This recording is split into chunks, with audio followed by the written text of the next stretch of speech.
Good afternoon. Hi, nice to be here with you, Heather. It is. So to start off with, would you like to say your name and where you are? I'm Gayla Feinstein, and I'm where I live in my office in my home in upstate New York in the mountains of upstate New York, about 2 hours north of New York City, a little town called Stone Ridge, New York, USA. Hmm. Okay. So you may know the first question that I do have for you is, who are you? And this is interesting because I think I've known you for years, but we've never really had a conversation. So Yes, I was just realizing I never sat face to face. yeah. So yeah, we can just get right into it. I mean, what are your values, your passions, what moves you in life? Who are you? Mm. I'm a lover of nature, of ritual, ceremony, spaciousness, breathing, simplicity, sensual exploration. Um, I feel committed to restoring and weaving feminine principles back into all things. Um, Committed to revolutionizing how women treat themselves. I want to revolutionize how we age and our relationship with aging.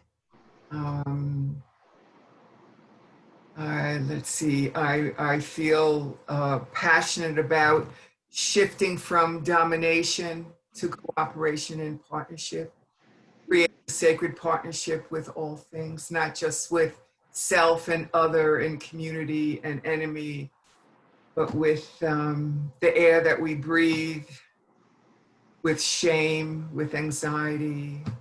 Um, yeah, so feel really passionate about sacred partnership. I love movement, music. Um, I love cyclic nature of things. Just coming back from being by the ocean and living by the ebb and flow and the rhythm of the waves. Could hear 24 hours a day. And I loved walking out when the tide is low, walking out, I feel like I'm in the center of the ocean and being out there. And we would do Qigong and just be with that rhythm and movement of the ocean. And then that exact moment, I don't even know how I sense it. I don't hear it. It's some kind of felt sense of that moment when the water shifts from ebbing, start turning and coming back. Um, so I love that. Oh,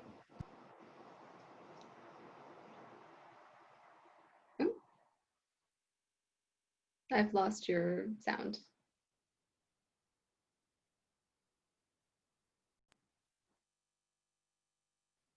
Hmm. Yeah, so yesterday, full moon. So we were with the moon and her luminous presence. So I love and committed to living with the cycles of the moon and celebrating new moon, full moon, and then the 8 hinges of the year, the equinoxes and the solstices, plus the quarters in between. Hmm. Um, it's part of my practice, part of my spirituality, part of my life. I love field theory. I feel like I work with putting a re-emphasis on field theory and that interconnectedness of all things. How can we really live it, breathe it, be it? Hmm. So,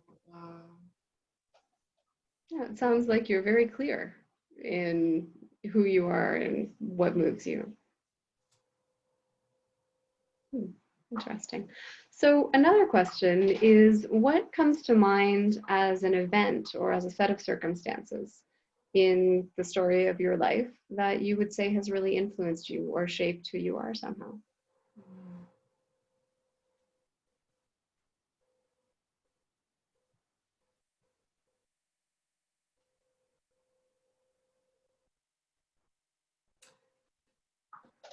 I think one of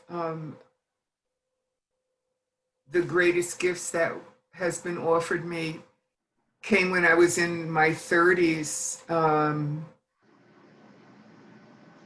I was pregnant, and we had just been through an amniocentesis, and I had gone into my 6th month. We named her, and then lost her.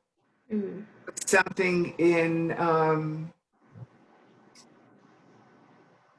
the devastation of losing, of actually birthing, going through 42-hour labor, and Oh. losing her. I mean, we got to hold her. Her name was Rosie. It was something, I learned about that broken open heart, that bone wrenching sorrow that life offers us. And I feel like it really, really changed me, changed who I was, certainly um, how I was with others. I felt like I just learned about compassion and feeling shattered. And that made me a more sensitive, open, felt like my heart became more available in my work and in life. Uh, yeah. Mm. Yeah, you may know I've been through that process with a young daughter as well. So I know that. yeah. I remember. Hmm. I'm sorry for your loss as well. Thank you. And I, And you're right. It does change people. Hmm. So, your loss too. sorry? Sorry for your loss too. Yeah, Yeah. thank you. It's interesting, at that time, I think you were on one of the committees because I remember getting a gift from AAGT. There was a card and there were flowers, and it's a nice time to be supported. Did you find people through that time in your life, or was that a very alone process for you? Well, I was with my partner, and then also the father of. But my partner was a woman, and with the father, and then my best friend came to be with us. So, I mean, I couldn't talk to my clients or anything. I mean, for like 2, 3 weeks. So, she was wonderful, and took care of us, and yeah. So I got support, and also my family, and yeah. I'm sorry, that was a very personal question. I just asked because for me, that was a really important point of connection with the Gestalt community. And I don't know who else would have been able to be there for that kind of thing, because other people from other spaces of life just sort of seem to disappear when things get quite that intense. Yeah. I think they don't know what to do, or we're not taught how to be with that bone that's kind of sorrow. Exactly. Yeah, it's the Yeah. level of being with that's very difficult for a lot of people to tolerate. Yeah. Hmm, interesting. And So, well, the other thing that's occurring to me also, um, a place where I would struggle as far as allowing myself to receive and need help, and it wasn't even present. It was just, yeah. So yeah, there's one of those moments where there's no doubt I have fallen apart. Yeah. yeah. Oh, I feel really touched you Hmm. knowing this place. I mean, I think we all know it in some way, but this specific Yeah. kind of loss, yeah. Never would have imagined this is what we would sit down and talk about. Never. Yeah. So can I ask you another question? Is that okay? Sure.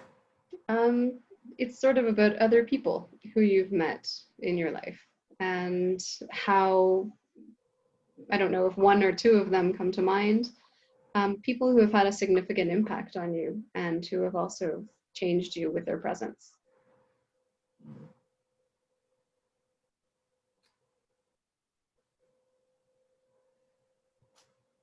Yes, my best friend and soulmate, Hara.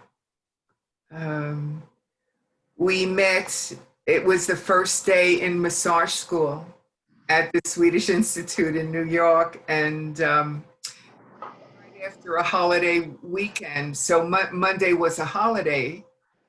So Tuesday, instead of being in classes, learning anatomy and all that, Tuesday was practice day. So I'm in a room with like 30 men and women, and the teacher says, okay, choose a partner and, take your clothes off. And I remember looking around the room, and my eyes met this other woman looking around the room to see who we might want to work with. And our eyes met, and that was it. We were inseparable. This is back in like 1980. Yeah. So I think with Hara, where she comes to mind and heart right now is I feel like she taught me about love, the way that she could love me.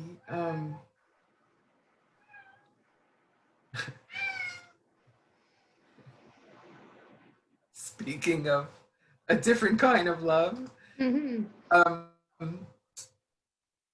it was that love. She loved me no matter what. She loved all of me.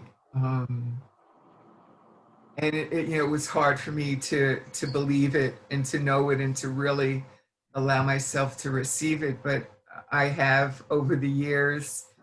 Um, and the other piece there, uh, why I feel she has had such a profound influence in my life, is she's really taught me and helped me have a kinder relationship with my body. Um, to keep reminding me every time I slip into or go to any kind of self-loathing or criticism, she reminds me that I'm colluding with the oppressor.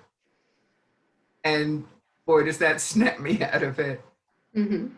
So, yeah, she was one of the women I was with by the ocean a couple weeks ago. Yeah, yeah, she lives out on the Cape. So, yeah, she's a most special being in my life. And I know I could call her no matter what and tell her anything. So, yeah, I feel like I've really softened and opened and become more receptive because of my relationship with her. Hmm. So another question that I have, and I'm fairly sure you will want to answer this one. Some people don't. It's not how they understand or want to identify themselves. But the question is how you experience yourself within your gender or as a woman or in your femininity. How do you understand and experience that part of yourself?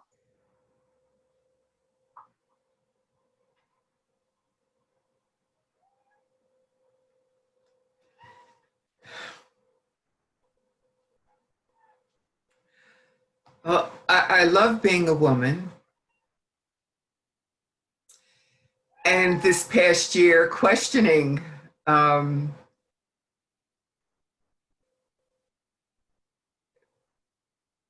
is that how I want to identify? I do use she, her, um, and I feel like I'm been dwelling in this inquiry for a while as far as fluid. Um, it used to be so important to label. I was a heterosexual woman. I was a radical lesbian feminist. Then I started being with men again, even though I was totally devoted to women. So I was a queer identified bisexual. Like my community wouldn't let me identify as a lesbian, you know. And as I get older, I care less about a label or identity. What I'm questioning about being a woman is I don't want to be a woman as our cultures name us. Mhm. A woman as I've redefined and relearned and healed and reclaimed what womanhood is for me. You know, that integration of the masculine and feminine.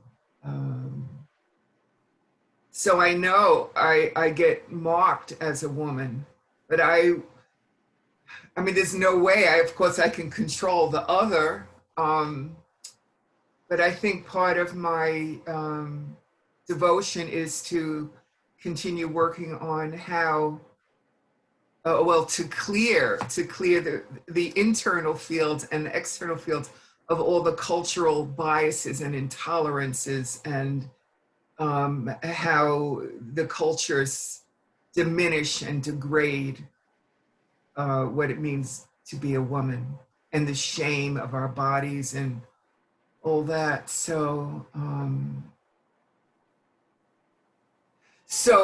I love being a woman. I love identifying as a woman, but I want to be in conversation with you about it. I don't want you just to assume, oh yeah, Gayla's a woman. Right. Yeah. No, I mean, and that's kind of how I'm trying to frame the question is, you know, a little bit more beyond tick the box. Are you yes, yes, yes, and just, but how are you experiencing, you know, what is that for you? So thank you. That was a very interesting answer, actually. Oh, good, good. And I And appreciate the way you asked the question as well. mhm. Yeah. Yeah, I'm learning. I'm learning because I come from, you know, very basic binary kind of education, even though North American child of the 80s, a lot of that is still inside. So I have to figure that out. But this has been a Yes. good experiment in learning how to ask the appropriate questions. So another one that I do have is, this one's pretty straightforward. I don't think I can get this question that wrong. How did you come into Gestalt therapy? How did you find Gestalt? I always loved working with people, even, or I just loved and was fascinated by people. I remember even when I was 10 years old, I'd make up stories, or say I was doing something for work, for school. And I had this questionnaire because I really wanted to learn about this girl or something. And but when I went to college, everything that I studied did resonate with me, all the different psychologies. So I was really disappointed and sort of wandered away for many years. Um, I was a bookkeeper, an accountant, I was a sculptor, you know, just various things. And then one day while I was an accountant at this nonprofit organization, the director of the literature program, he had gotten scholarships to go into Bellevue Hospital, which is a well-known psychiatric ward in New York. And he knew that I had done some art and knew I'd sculpted. And he said, would I be interested? He was going in as a poetry therapist.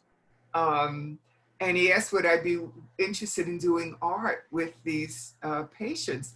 And I have to say, it was like a fantasy of mine. I wanted to work at Bellevue since I was a kid, or Creedmoor. I don't know if you know Creedmoor. I've heard. But you know. Do I want to go to Bellevue? Yeah. Yes.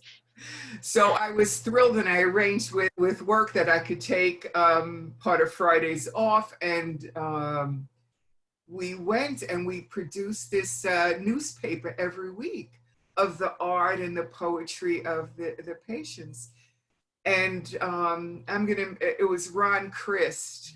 I think he has passed. But it was he would ask certain questions, and I was like, I mean, probably something so simple, but it felt different. It's like, what are you experiencing, or what is your felt? And it's like, Ron, what is that? And he said, oh, that's Gestalt. So that's my first memory, or ever hearing Gestalt. And then he referred me to Karen Humphrey, who was a fellow at the New York Institute for Gestalt Therapy, and I started studying with her, and just fell in love with it. It was like when I discovered feminism. That the holistic part, it felt very similar and familiar to feminist theory, feminist approach to other, and just fell in love with it. Yeah. Hmm. In 1978, I became a member at the New York Institute for Gestalt Therapy. Hmm. And you say you love field theory, and I'm wondering, what, maybe it's that, maybe it's not, but what is it that has kept your attention, or what is the attraction for you within Gestalt? Well, certainly exploring and living that interconnectedness of all things and what that means, and how we affect and influence other. I grew up at the New York Institute with Carl Hodges and Richard Kitzler. So whenever we were at meetings, or my whole learning was always group, the Gestalt approach to group, which I just loved. How leadership is a function of the field. I loved how empowering it was. It to me, it has the feminine principles of a radical collaboration and co-creativity, and that power of relatedness, and I also had the privilege of being mentored by Laura Pearls. So she's very present right now as I'm speaking, because she slowed things down for me. She was meticulous in that staying with moment to moment experiencing. And I love that.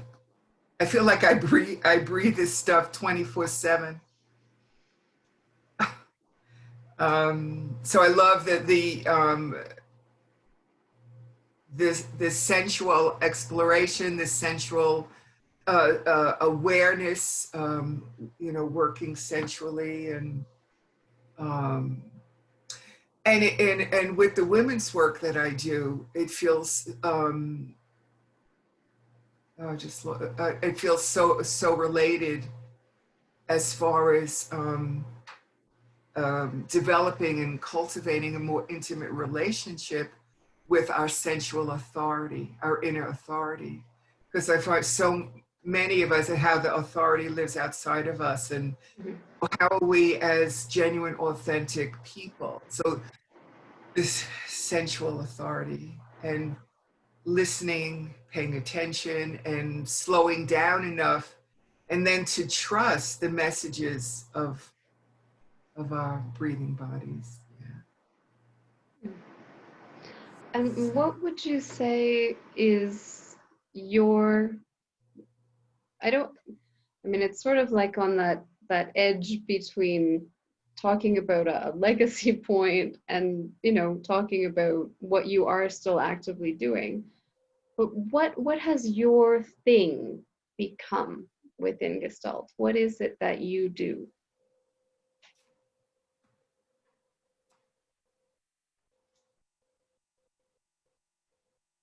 It's changed these past few years, because I come to Gestalt as a massage therapist, and studied other somatic practices. Um,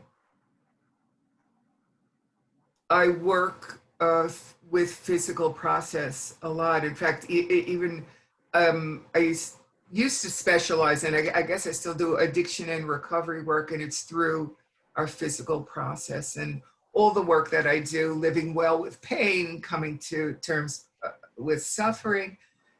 But there's been a real, I've always been into women's work, but it's really, I think since I've been traveling around the world and finding, really being with women and exploring how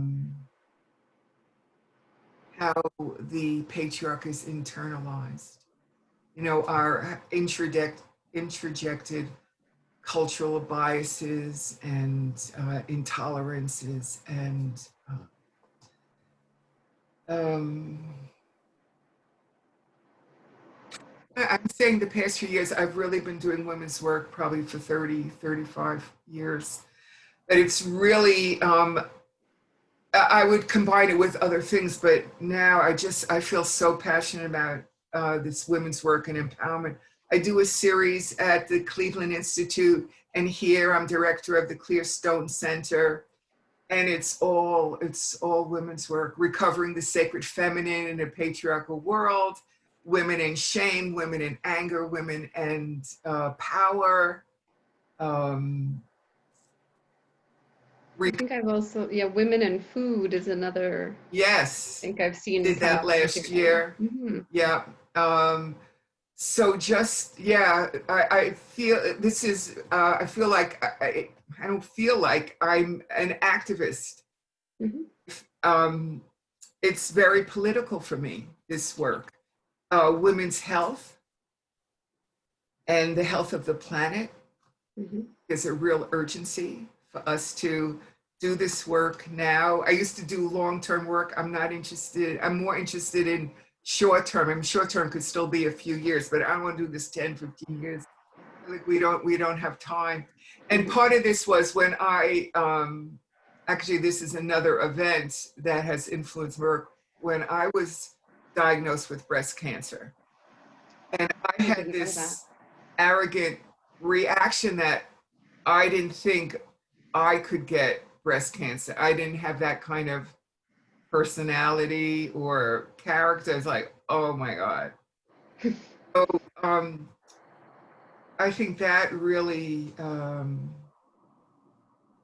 affected me deeply, and connecting with other women, um, and our belly cancer and breast cancer, and it just feels like there's all this growth needing to happen, and how hard it is for us to be visible and step out of hiding and step fully into leadership and our full flourishing and our radiance, um, and it feels like there's an urgency for our own health, but also, as I said, for the health of the planet, that we're so out of balance with the patriarch and with the masculine, that we need to step out of domination and step into cooperation and partnership, radical collaboration. So I think that's where my focus and passion lies. And violence against women, working with that and how that feels connected to our ecological issue. For thousands of years, the abuse and the burning of women, 9 million women burned at the stake, and the abuse and being beaten. I have to ground myself a minute. I need to pause.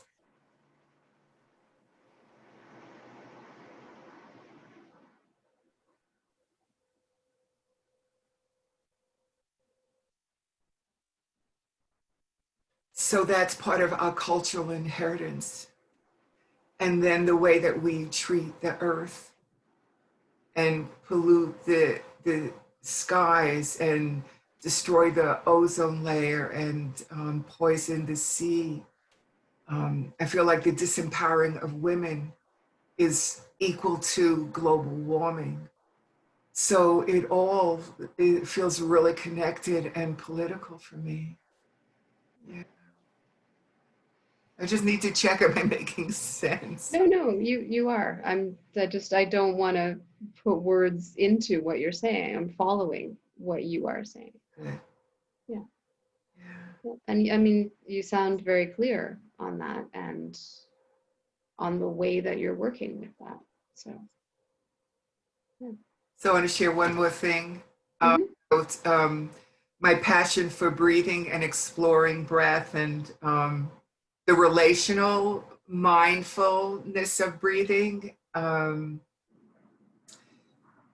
It feels very political to me as well. I call it the politics of breathing because we often say, okay, now take a breath and then notice your breathing. And so I started playing with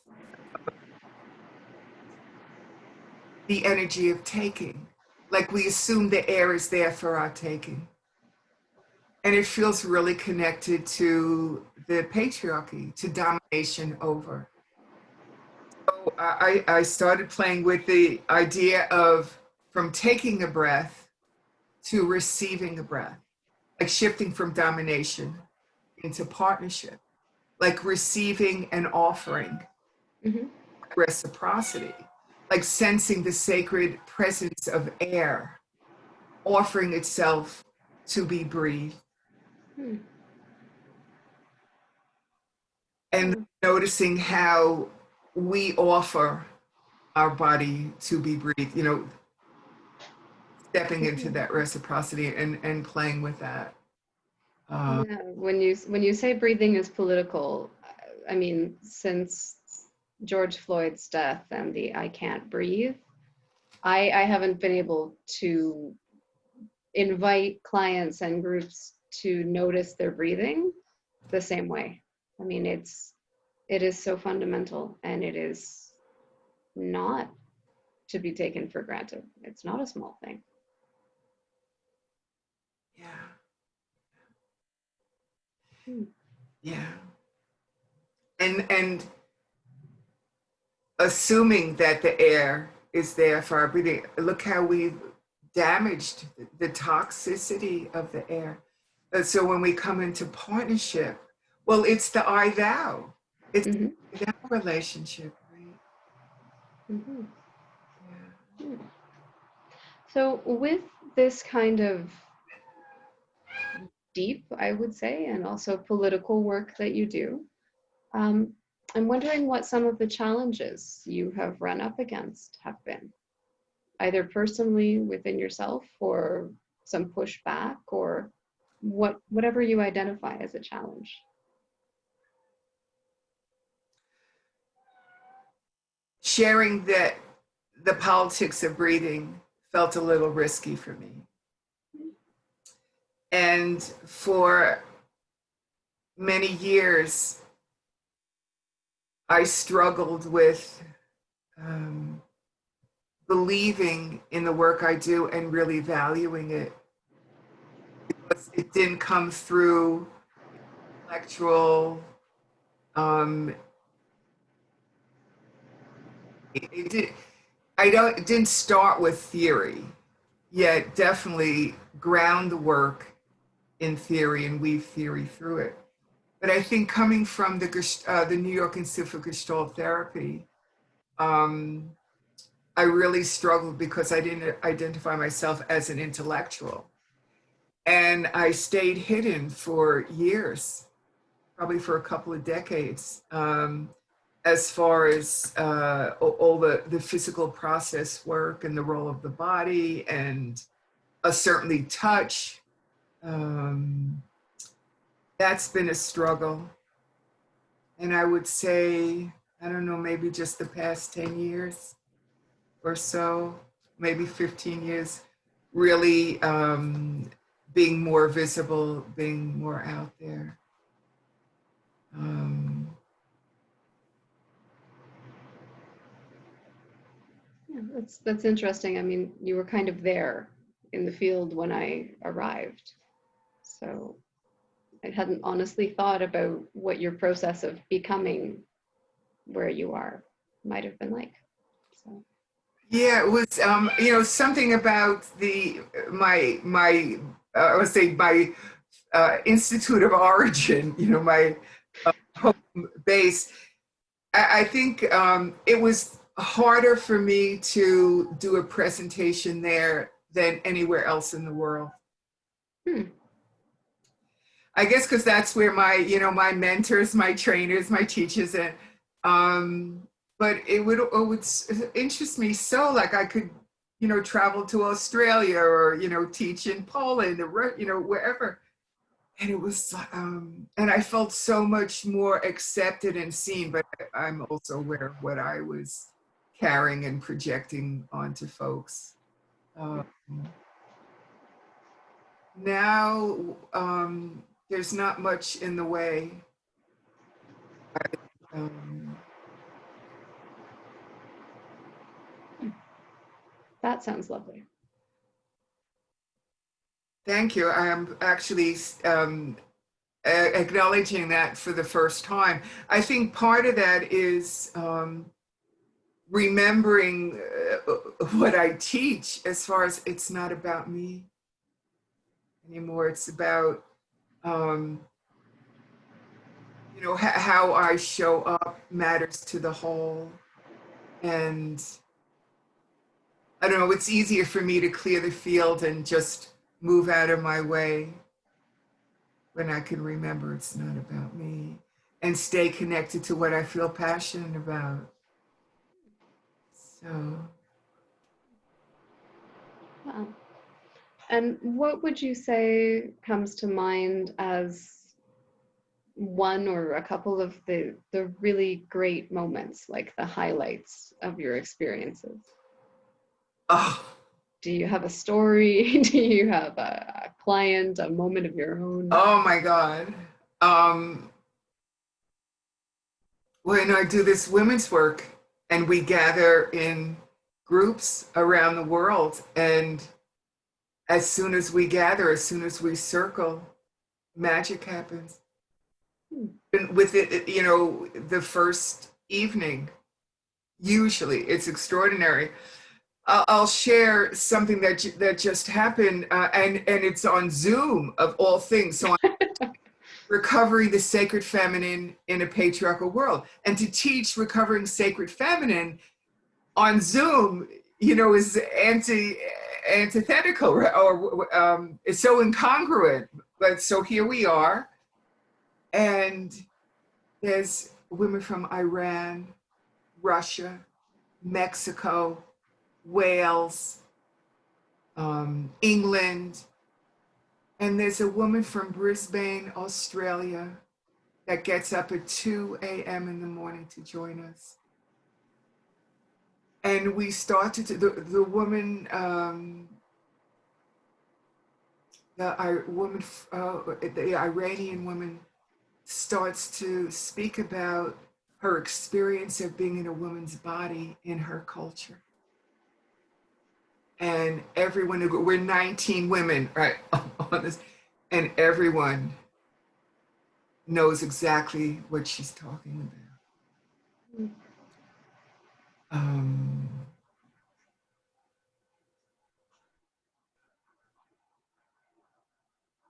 so, um,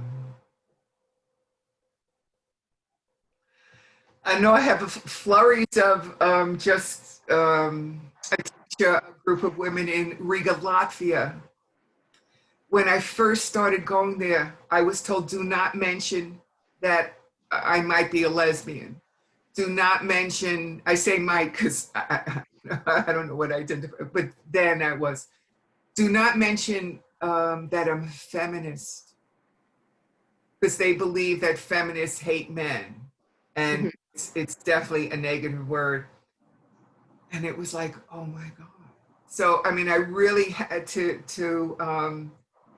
shift my teaching, but now it's about 25 women that I work with. And I'm so sad because I'm supposed to be going there next week. Right after Ireland, I was going to like all of us. I mean, but we're going to do something online. But Mhm. that's like, glorious to me in a country where this happened in Poland too, where communism lived, and the way people walk down the street. It's just culturally. I feel like being an American,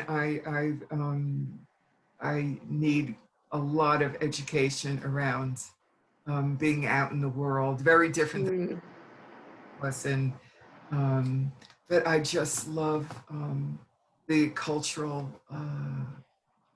learning about different cultures and about how, especially in Latvia, where it's also very religious, a very religious place, and how that affects the women and how dimmed down they are, and yet yearning, longing for the freedom, for the liberation, for them to come into alignment. And yeah, so I could go on about the women's work around the world. It's really joyful, joyful, and profound, and yeah. Mm. And that, I mean, really is also part of my last question, which is what would you like to do next, or what are you going to continue to do? And I mean, on the other hand, you've spoken a bit about this part, which is where Gestalt could go from your perspective. Oh, sorry, I didn't follow. Where? Like in the future for yourself and the future for Gestalt. Yes. Oh gosh, I feel like Gestalt can save the world. Gestalt, because to me, it's the feminine principles, bringing that I-thou relationship, the sacred partnership to everything, to sit down with our oppressors, to sit down with our enemies. For myself personally, I want to continue traveling. I'm scheduled, Brazil was all these places I'm not going, but hopefully in a year or two, I'll be able to continue doing that. And I want to write a book. I've been wanting to write a book for years, so I'm working on believing that I can do that. I do value what I have to say. I want to write about deep receptivity, which we didn't really talk about, and and beauty, and the ecological issues connected to women, and so I better hurry up, Heather. That sounds like quite a book. Well, you've been asked not to travel, thank you, pandemic. So I think there's going to be some very interesting writing coming out in the next year or so. I hope so. So far, I haven't been able to. It's been so disorienting. It's really been hard to focus. But I'm hoping now just I can settle in and focus on expressing myself through the written word. I would look forward to that. Thank you. Thank you so much. And so is there anything else that you would like to add at this point? Anything you feel like I've missed? Obviously, there's a lot, but for right now?